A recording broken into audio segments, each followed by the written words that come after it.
So first நம்ம எடுக்க போற பாடல் வந்து பாத்தீங்கன்னா புறநானூற்றில் இருக்கக்கூடிய ஒரு பாடலை தான் நம்ம எடுக்க போறோம். அந்த புறநானூற்றில் இருக்கக்கூடிய 24வது பாடல் மாங்குடி மருதனார் அவர்களால் எழுதப்படக்கூடிய பாடல். அந்த பாடல்ல இருக்கக்கூடிய செய்திகளின் மூலமாக அந்த பாடப்பட்ட தலைவன் யாருன்னு பார்த்தீங்கன்னா தலையானங்கானத்து செருவென்ற பாண்டியன் நெடுஞ்செழியனுக்காக அந்த பாடல் என்பது பாடப்படுகிறது. அதில் வரக்கூடிய செய்தி என்ன அப்படின்னு பார்த்தீங்கன்னா, எவ்வி என்ற மன்னரோடு அவர் போர் செய்தாருங்கிற தகவல் வந்து நமக்கு அந்த பாடல்ல கிடைக்குது. இந்த எவ்விங்கிற மன்னர் பார்த்தீங்கன்னா மிளலை கூற்றம் அப்புறம் வந்து முத்தூர் கூற்றம் அப்படிங்கிற 2 பகுதிகளை ஆட்சி செய்து வந்திருக்கிறாருங்கிறது நமக்கு தெரிய வருது. இவருடைய இந்த பகுதிகளை தலையானங்கானத்து செருவென்ற பாண்டியன் நெடுஞ்செழியன் கைப்பற்றுகிறார், போர் செஞ்சு அதை கைப்பற்றுகிறார். இந்த தகவல் வந்து இந்த மாங்குடி மருதனார் இவருடைய பாடல் மூலமா நமக்கு தெரிய வருகிறது. இந்த மிளலை கூற்றம் அப்படின்னா என்னன்னு பார்த்தீங்கன்னா, அது வந்து பார்த்தீங்கன்னா கடல் சார்ந்த ஒரு பகுதி. இந்த முத்தூர் கூற்றம் அப்படிங்கிறது ஒரு விவசாய பகுதி. இந்த 2 கூற்றங்களையும் இந்த பகுதிகளை தலையானங்கானத்து செருவென்ற பாண்டி நெடுஞ்செழியன் எவ்வி என்ற மன்னனோடு போர் செய்து வெற்றி காண்கிறான்கிற ஒரு தகவல் இந்த புறநானூற்று 24வது பாடல் மூலமாக நமக்கு தெரிய வருகிறது. You can go and read Purananuru and verify this fact. சரியா? அப்ப எவ்வியும் தலையானங்கானத்து செருவென்ற பாண்டி நெடுஞ்செழியனும் ஒரு காலத்தவர்களும் தெரிஞ்சதா? அப்பதானே அவனோட இடத்த போய் கைப்பற்ற முடியும். ஸோ ஒரே டைம்ல ஒரே காலத்துல 2 பேரும் சண்டை போட்டுருக்காங்கன்னு நமக்கு இதுல வரலாற்றுல ப்ரூவ் பண்ணலாம். சரி வச்சிருங்க. இப்ப சரி, இந்த எவ்வி யாருன்னு பாத்தீங்கன்னா அதுக்கு நமக்கு ஒரு டைம்லைன்ல இன்னொரு வரலாறு நம்ம தெரிஞ்சுக்கணும்.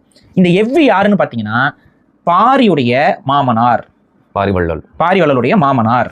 பாரினா என்னோட மாமனார் நினைச்சுக்காதீங்க, அதையும் நான் சொல்றேன். வரலாற்றில் இருக்கக்கூடிய பாரியுடைய மாமனார் தான் எவ்வி. எவ்வியோடைய மகளை தான் பாரி திருமணம் செய்திருக்கிறார். சரியா? எவ்வியோடைய மகளை தான் பாரி திருமணம் செய்திருக்கிறார். இதுக்கு என்ன ப்ரூஃப் அப்படின்னு நீங்க கேட்கலாம். இதற்கு உங்களுக்கு சாட்சி எங்க இருக்குன்னு பாத்தீங்கன்னா, அதே புறநானூற்றுல 202வது பாடல். அந்த பாடல்ல இதுக்கான ப்ரூஃப் உங்களுக்கு கிடைக்கும். அது என்ன பாடல் அப்படின்னா, அந்த பாடலை பாடியவர் யாருன்னு பாத்தீங்கன்னா கபிலர். பாரியுடைய நண்பராக இருக்கக்கூடிய கபிலர் தான் அந்த பாடலை பாடுகிறார். இந்த பாடல்ல என்ன சொல்லுவாருன்னு பாத்தீங்கன்னா, இந்த பாடல் ஆக்சுவலா யார்கிட்ட போய் பாடப்படுறது அப்படின்னு பாத்தீங்கன்னா இருங்கோவேல். இவங்க எல்லாமே வேலிர்கள் தான். எவ்வியும் ஒரு வேலிர் தான். இருங்கோவேல் கிட்ட போயிட்டு பாரியுடைய அங்கவை சங்கவை அவங்களோட மகள்களை வந்து நீ உன்னோட பாதுகாப்பின் கீழே எடுத்துக்கொண்டு உன்னோட மகன்களுக்கு திருமணம் பண்ணி கொடு அப்படிங்கிற ஒரு அடிப்படையில அந்த உதவி நாடி போறாரு. அப்ப இருங்கோவேலை பார்த்து பாடக்கூடிய பாடல் தான் இது. இது பாரியை பார்த்து பாடுற பாடல் இல்ல, இருங்கோவேலை பார்த்து பாடக்கூடிய பாடல். அதுல பாரியுடைய இந்த பெண்களை பற்றி சொல்லும் பொழுது இவங்களுடைய அம்மா, இந்த பெண்களுடைய அம்மா எவ்வி குடியை சார்ந்தவர்கள், இந்த பெண்களுடைய அப்பா பாரிவள்ளல் அப்படிங்கிறத அவர் பாடுறாரு. இந்த பொண்கள் எவ்வி குடியை சார்ந்தவர்கள், இவர்களின் அப்பா பாரிவள்ளல். புரியுதா? சோ இதுல இருந்து என்ன தெரியுது உங்களுக்கு?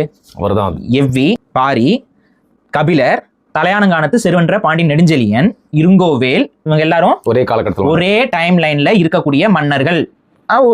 கபிலர் வந்து புலவர். சரியா? இது உங்களுக்கு வந்து ஓரளவுக்கு புரியுதா? சோ இவங்க எல்லாம் ஒரே டைம் ஸ்கேல். இது வரைக்கும் புரிஞ்சுக்கோங்க.